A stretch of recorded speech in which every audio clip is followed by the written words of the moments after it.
सब सुनने पे ध्यान देंगे प्लीज। बोलें क्वेश्चन नंबर 6 में कौन सा पार्ट? 27 जनवरी और बस। Anil cheque returned by bank dishonoured. कौन है अनिल? सुनेंगे कहानी अनिल की। Received a cheque from Anil deposited in the bank. तो जब चेक रिसीव हुआ सेम डे डिपॉजिट हो गया तो बैंक टू अनिल। डिसऑनर हो गया तो Anil to bank. Anil to bank तो कैश बुक में मतलब एंट्री क्या है? Anil to bank. Cash book में क्रेडिट साइड पे बाय अनिल। बैंक कॉलम में 4600। कोई भी डाउट? क्लियर है?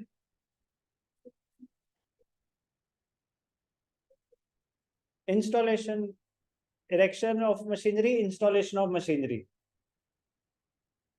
Erection means installation of a machinery. Erection of a building, building खड़ी करना। क्लियर? 6th 7th क्वेश्चन में कोई डाउट? पार्ट 30th जनवरी और कुछ? और कुछ? अब ध्यान से देखना है, 30th जनवरी बहुत इंपॉर्टेंट ट्रांजैक्शन है। वो तभी सही हो सकती है अगर हमारा पूरा बाकी क्वेश्चन सही है तो।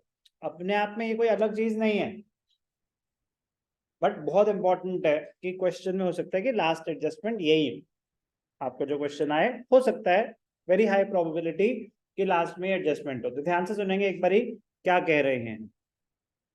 Deposited into bank the entire balance after retaining ₹5,000 cash. मतलब आपके पास जितने भी पैसे पड़े हुए हैं कैश में, जितने भी पड़े हुए हैं उसमें से 5,000 रखे बिजनेस में, बाकी बैंक में डिपॉजिट कर दिए। तो आपको कैलकुलेट करना पड़ेगा इस ट्रांजैक्शन से पहले आपके पास अवेलेबल कैश है क्या। तो कैसे कैलकुलेट कर सकते हैं? कैश इन हैंड कैलकुलेट करना है। कैसे कैलकुलेट कर सकते हैं? हमारे पास जनवरी 30th को कितना कैश पड़ा हुआ है, कैसे कैलकुलेट कर सकते हैं? कैश बुक से। जल्दी बोलो, नहीं पता तो पास। डेबिट्स और क्रेडिट्स को कंपेयर करके। डेबिट्स मतलब इनफ्लोज रिसीट्स, क्रेडिट्स मतलब आउटफ्लोज पेमेंट्स। तो डेबिट्स और क्रेडिट्स को कंपेयर करके, डेबिट्स और क्रेडिट्स को कंपेयर करके। तो डेबिट्स को एड अप कर देंगे, क्रेडिट्स को माइनस कर देंगे। डेबिट्स क्या है?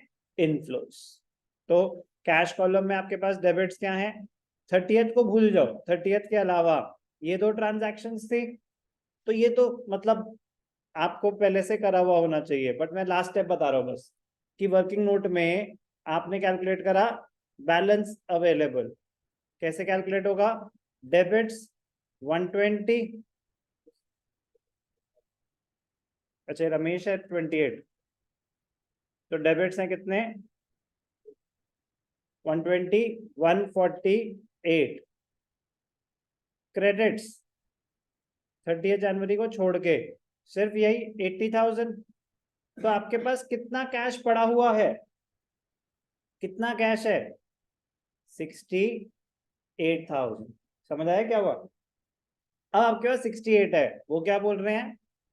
5,000 रखो, बाकी बैंक में डाल दो। तो 68 में से 5,000 रखो, बाकी बैंक में डाल दो। तो बैंक में कितने डाल दो? 68 माइनस 5, 63,000। तो 63,000 की कॉन्ट्रा एंट्री हो जाएगी, bank account debited to cash account. उसके बाद फाइनल बैलेंसेस आते हैं। तो bank account debited to cash account, contra entry of 63, bank में बढ़ गया, कैश में कम हो गया, सच दैट कि final balance should be 5,000 in cash. बहुत इंपॉर्टेंट है, बट कर चुके हैं। क्लियर है 7th का डाउट? 8th ए में कोई डाउट? फिर से बोलो। उन्होंने बोला ना कि 5,000 छोड़ दो।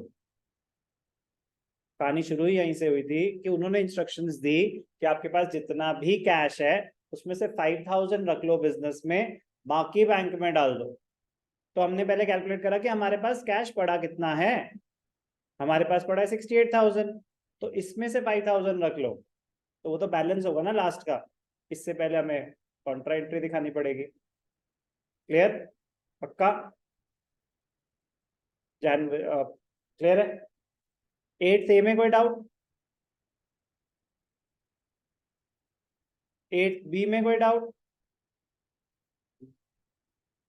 10th के अलावा और किसी पार्ट में कोई doubt? Discounted a bill of exchange at 1% through bank. Discounted a bill of exchange मतलब आपके पास एक बिल रिसीवेबल पड़ा हुआ था, आपने बैंक के साथ डिस्काउंट कर दिया, तो इसकी जर्नल एंट्री क्या होगी?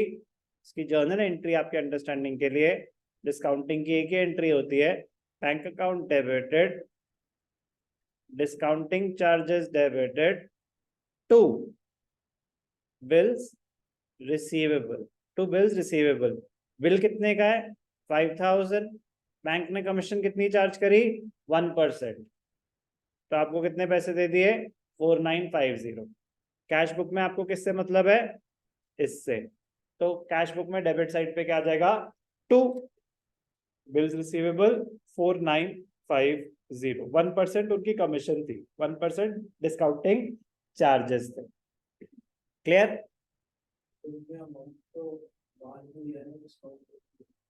नहीं नहीं नहीं नहीं, discounted a bill of exchange, ये बिल का अमाउंट है, ये इम्प्लाइड होता है कि ये बिल का अमाउंट है, ठीक है ना? Discounted a bill of exchange, ये बिल का अमाउंट है, यार थोड़ा ना कि बैंक में पैसे आए हैं, ये बिल का अमाउंट है, ये बिल का अमाउंट है। अगर ये डाउट है कि ये पैसे डिस्काउंट के बाद है या डिस्काउंट के पहले, ये बिल का अमाउंट है। ओके? 8 बी में कोई और डाउट? Next doubt? 12 से पहले कोई डाउट? 12 से पहले कोई डाउट? 12 में बोलें। 20, 24 और 29 और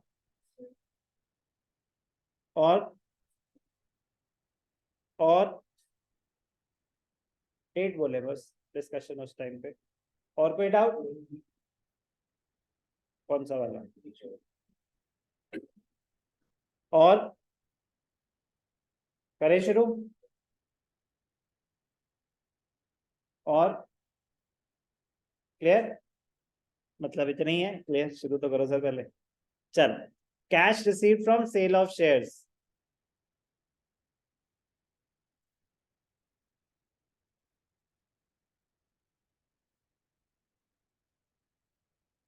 cash account debited to investment in shares. Although ये सब ट्रांजैक्शन बैंक के थ्रू होती हैं, बट अगर उन्होंने कैश बोला तो 12,000। Cash account debited to investment in shares, मतलब शेयर्स बेच के जो पैसा था ना, investment in securities, investment in shares, shares लिखा हो या सिक्योरिटीज लिखा हो, वो इन्वेस्टमेंट इन शेयर्स ही माना जाएगा। तो cash account debited to investment in shares, cash account debited, debit side पे टू इन्वेस्टमेंट इन शेयर्स। कोई doubt? Clear? Paid into bank, paid into bank मतलब deposited in the bank, including cheque received on 5th and 8th। तो मतलब 5th को जो check आया मोहन का, 8th को जो चेक आया वो उस दिन डिपॉजिट नहीं हुए थे, तो उस दिन वो चेक्स इन हैंड में पड़े रहे होंगे।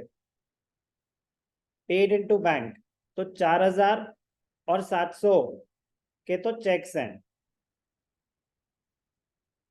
चेक्स कितने के हैं? 4,700। तो कैश कितना होगा? 5,300। तो एंट्री हो जाएगी bank account debited to cheques in hand 4,700 और 5,300 की कॉन्ट्रा एंट्री हो जाएगी bank to cash, debit side पे बैंक कॉलम में, क्रेडिट साइड पे कैश कॉलम में। समझ आया क्या बोला? 10,000 टोटल डिपॉजिट हुए हैं, जिसमें से 4,700 तो चेक्स हैं, तो चेक्स की एंट्री होगी bank account debited to cheques in hand, bank account debited to cheques in hand.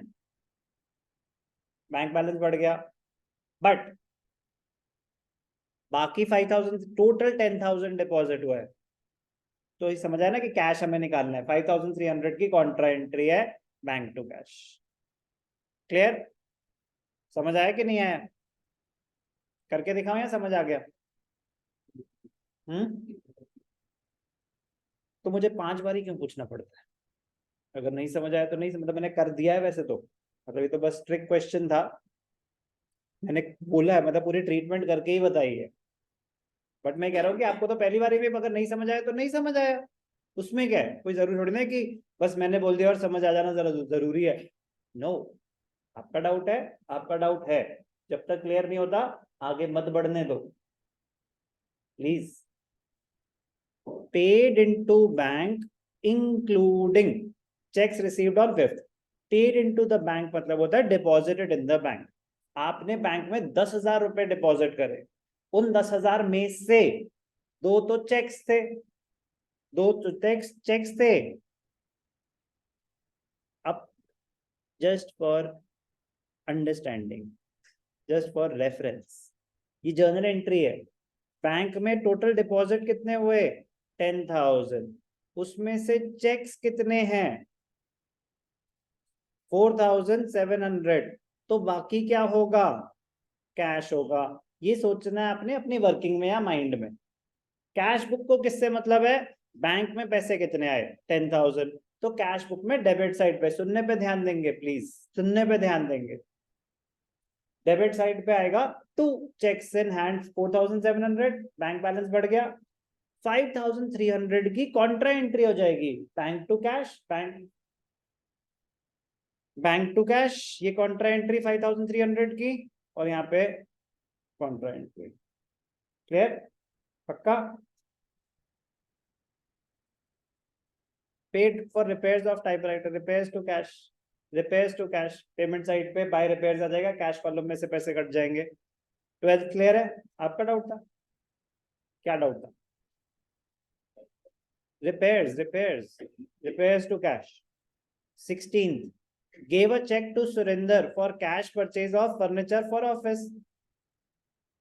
check to furniture to bank, furniture to bank, मैंने किससे खरीदा, क्या खरीदा? फॉर कैश परचेज, अरे कैश परचेज मतलब ऑन द स्पॉट पेमेंट। तो furniture to bank, furniture to bank, cash book में credit side पे बाय फर्नीचर, बैंक कॉलम में से पैसे कट जाएंगे। कोई डाउट? ठीक है जी। Rent paid by cheque on personal account of owner है ना, drawings, drawings, rent paid by cheque on personal account of, on cheque of personal account, cheque of personal, rent paid cheque of personal account.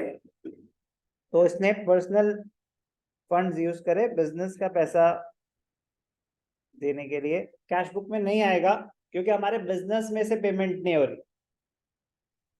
Rent paid by cheque on personal account. अब ये थोड़ा सा language clear नहीं है कि मतलब personal expenses पे करने के लिए बिजनेस का पैसा यूज करा है या पर्सनल अकाउंट में से बिजनेस, ये लैंग्वेज अनक्लियर है। और मुझे डाउट है कि ये इनके पर्सनल एक्सपेंसेस के लिए इन्होंने बिजनेस का पैसा यूज किया है। Although rent paid by cheque on personal account, rent paid by cheque on personal account, language is ambiguous. तो सिनेरियो 1 कि रेंट ओनर का था, पे करा बिजनेस ने, तो एंट्री ड्रॉइंग्स टू बैंक, तो ये कैश बुक में आता है।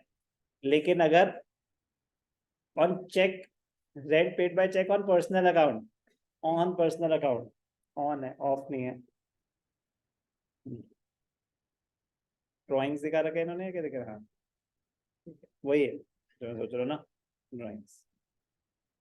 तो हिंदी में समझाऊं तो rent of the proprietor paid by the firm, ये हुआ है rent of the proprietor paid by the firm. तो उसके पर्सनल एक्सपेंसेस, उसके पर्सनल एक्सपेंसेस फर्म ने पे करें, तो ड्रॉइंग्स टू बैंक। ऑन है वो, ऑफ नहीं है। Drawings to bank, from personal account होता ना, तो फिर वो वाला ज्यादा लॉजिकल होता कि पर्सनल अकाउंट में से नहीं, पर्सनल खर्चा बिजनेस ने पे कर, ये माना गया और सही माना गया। ड्रॉइंग्स टू बैंक क्लियर है? 20th तक चल सकते हैं आगे। मतलब पर्सनल पेमेंट थी, पर्सनल अकाउंट मतलब हम उसका पर्सनल अकाउंट सेटल कर रहे हैं, उसके पर्सनल खर्चे पे कर रहे हैं, ठीक है ना? Clear? Issued cheque for petty cash, petty cash मतलब इशूड चेक फॉर, इसकी एंट्री होती है petty cash to bank. Basically क्या होता है पेटी कैश में, पहले भी समझाया था बातों बातों में, एक बिजनेस है, अब हर खर्चा अकाउंटेंट, सीनियर अकाउंटेंट अप्रूव करे तो कुछ चीजें डिले हो जाती हैं। अब जैसे फॉर एग्जांपल गुलशन भैया को पेन लेने जाना है, अब मेरी क्लास चल रही है, मैंने कहा जब तक खर्चा मैं अप्रूव नहीं करूंगा आप खर्चा नहीं कर सकते, तो पेपर खत्म हो गया, प्रिंट निकालना है, वो कह रहे सर आपकी क्लास चल रही थी, मैंने सोचा क्या डिस्टर्ब करूं, क्लास खत्म हो जाएगी तो फिर आपसे पूछ लूंगा, आप अप्रूवल दे देना फिर मैं खर्चा कर दूंगा। मैंने कहा यार यहाँ तो वेट कर रहे हैं पेपर की, तो फिर ये डिलेज अवॉइड करने के लिए, और मैं कभी कहीं गया हूँ बाहर तो वो चीज ही नहीं हो रही क्योंकि मेरा अप्रूवल पेंडिंग है, तो मैंने गुरशरण भैया को बोला, मैंने कहा ये लो पकड़ो 5,000 रुपए, ये हो गई पेटी कैश, इसका हिसाब अपने एंड पे मेंटेन करना, जब ये 5,000 खत्म हो जाएगा ना तो मेरे पास आना, फिर मैं आपको और पैसे दे दूंगा, बट हिसाब मेंटेन करना।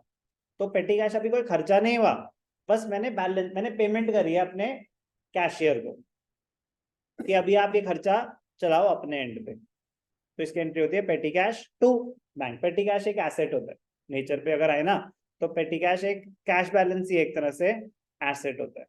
पेटी एक्सपेंसेस, एक्सपेंसेस खर्चा हो गया ना, पेटी कैश तो कैश बैलेंस ही है, एसेट। एंट्री हुई petty cash to bank, cash book में क्रेडिट साइड पे बाय पेटी कैश आ जाएगा, बैंक में से पैसे कट गए। समझ आई बात? समझ आई बात? हाँ बोल रहे हो कि ना बोल रहे हो? ना ना, जब स्पेसिफाई करा ना उन्होंने पेटी कैश, तो फिर पेटी कैश अकाउंट सेपरेटली क्रिएट कर दो, बेटर रहेगा। और जब हम कैश बुक ही कर रहे हैं, पेटी एक्सपेंसेस के लिए सर एक्सपेंसेस अकाउंट क्रिएट कर दें, पेटी कैश तो एक हेड होता है, पेटी कैश टू बैंक नहीं, कैश बैलेंस एक सेपरेट अकाउंट होता है, पेटी कैश बैलेंस एक सेपरेट अकाउंट होता है, ठीक है ना? तो petty cash is a separate account, petty cash to bank ये होती है इसकी जर्नल एंट्री। तो कैश तो नहीं लिखा मैंने, कैश एक सेपरेट अकाउंट होता है, petty cash to bank. Clear? कोई डाउट?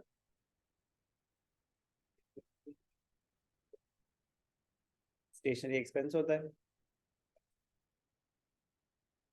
स्टेशनरी एक्सपेंस होता है, एसेट नहीं होता, ठीक है ना? स्टेशनरी एक्सपेंस होता है, एसेट नहीं होता। ओके,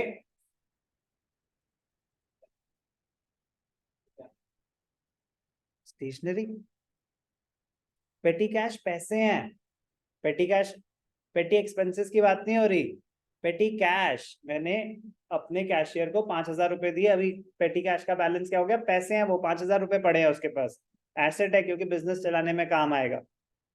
स्टेशनरी तो खर्चा हो गया, वो तो आइटम परचेज कर चुके हो, हमें कोई लॉन्ग टर्म बेनिफिट थोड़ी ना देगा, तुम्हारा बस चले तो एक ही हफ्ते में सब निपटा दो यहाँ पे। तो स्टेशनरी एसेट नहीं है, एक्सपेंस है। ओके, आपने उस कैश से क्या खरीदा वो एक अलग चीज हो जाती है ना, आपने पंखा खरीदा या पेन खरीदा, तो पेन स्टेशनरी है, वो एक्सपेंस में आएगा। कोई डाउट? पेटी कैश की खुद सोचो, बड़ा सिंपल सी बात है ना, आपके सामने सब कुछ है, बैंक में से माइनस कर दो, एसेट में एक नया एसेट क्रिएट कर दो पेटी कैश के नाम से, सिंपल है बहुत। और कोई डाउट? क्लियर है ना? पक्का? ठीक है, और किसी एंगल से देखना है पेटी कैश को, बचाओ तो basic accounting terms, accounting principles, कोई एस्पेक्ट रह ना गया हो। जनवरी, जनवरी था, हाँ जनवरी था, जनवरी 24 instructed the bank to issue a bank draft for 6,000 in favor of Amrit Lal. Bank charge 20. मैंने अमृतलाल को पेमेंट करनी थी तो मैंने बैंक से ड्राफ्ट बनवाया। अभी तो पता है ना, ड्राफ्ट बनवाया, अलग से चेक होता है, मैनेजर्स चेक, बैंकर्स चेक। उसके बैंक ने कमीशन चार्ज कर ली। बैंक ने बोला हम ड्राफ्ट, पता है ना ड्राफ्ट है, समझाऊं ड्राफ्ट क्या होता है? समझाओ। समझाता हूँ, बट मेरे को ऐसा लग रहा है मैं पहले भी एक बार समझा चुका हूँ। ध्यान से देखना, पेमेंट करने के दो ऑप्शन होते हैं। एक तो होता है कि मैं आपको चेक दूं, अब वो चेक बाउंस भी हो सकता है। तो आपने कहा कि नहीं सर आपका चेक तो नहीं चलेगा, आप ऐसा करो ड्राफ्ट दे दो। तो ड्राफ्ट में क्या होता है, मैं बैंक के पास जाता हूँ, बैंकर्स चेक, बैंक HDFC वाले अपने नाम से लिख के देते हैं कि ये 6,000 रुपीज की पेमेंट जिसके नाम से है उसको मिल जाएगी।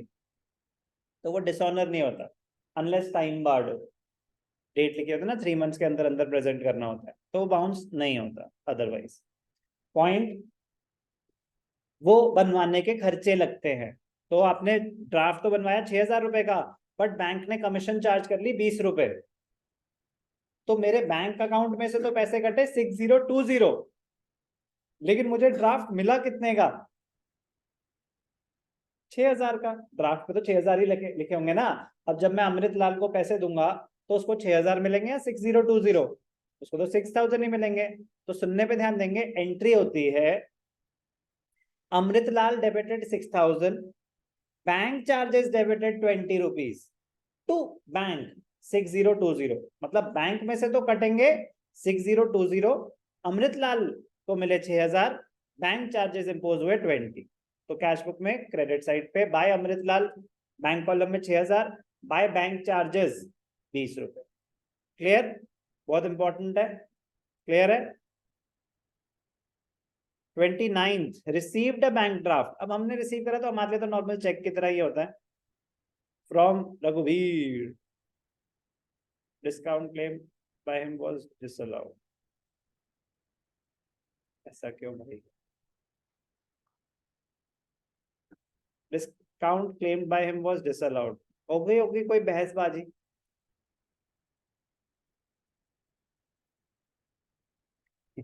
पीछे कोई रघुवीर, हमें तो वैसे 3,900 का बैंक ड्राफ्ट आया, इसका हम ज्यादा कुछ कर नहीं सकते।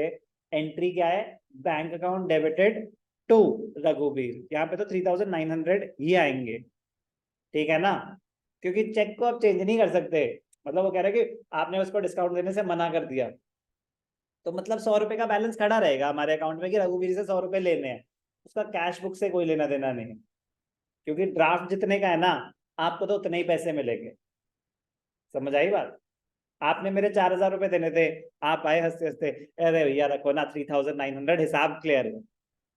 मैं कोई क्लियर नहीं हुआ, ये तो दे, 100 रुपए जब मर्जी दे दियो। बस यही हुआ है। मुझे तो अभी 3,900 ही मिले है ना।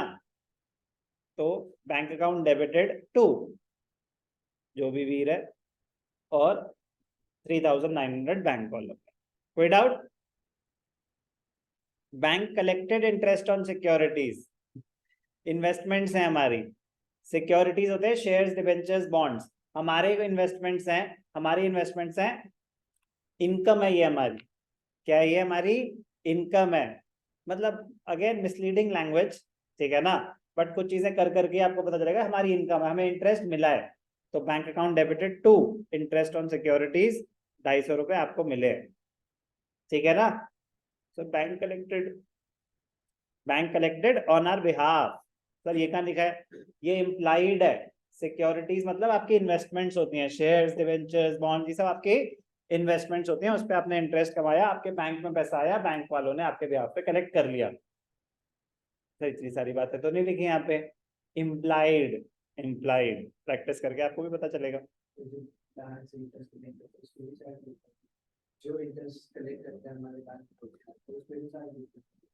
वो तो यार मर्जी है उनकी। आप कह रहे हो कि ये सारी सर्विसेज के वो पैसे लेंगे, मतलब वैसे नॉलेज के लिए पूछ रहे हो या क्वेश्चन के पॉइंट ऑफ व्यू से? नॉलेज नहीं, मिल गई नॉलेज, चले आगे। It depends on the type of bank account you have. कुछ बैंक अकाउंट्स में ये सारी सर्विसेज फ्री होती हैं, कुछ बैंक अकाउंट्स में ये चार्जेबल होती है। ठीक है ना? It depends on the relationship which you have with the bank. बहुत डाउट्स हुए, मजेदार क्वेश्चन था। फायदा उनका जो साथ साथ क्वेश्चंस क्लोज भी कर रहे हैं।